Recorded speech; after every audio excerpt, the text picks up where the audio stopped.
Hey everyone, and welcome back to another video. And in this video, I'm going to show you how to change the batteries in a Samsung Smart TV remote. So this video is going to be particularly useful for individuals. Let's say that your Samsung Smart TV remote is no longer as responsive as it used to be. How do you actually change the batteries on this? Now this video is going to be short, sweet, and to the point, guys. There's not going to be a lot of steps involved, but just to give you an idea, this is the remote that I'm going to show you how to change the batteries on. Now on the back side of this, you're going to see this cover here. What you do is that you press down and slide down in order for the batteries to actually be revealed. So if we press down and slide down, you'll see that we have two AA batteries. So go ahead and grab your two new AA batteries.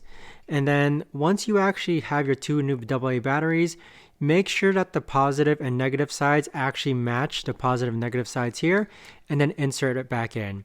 So this is what essentially the back of your new smart TV remote should look like.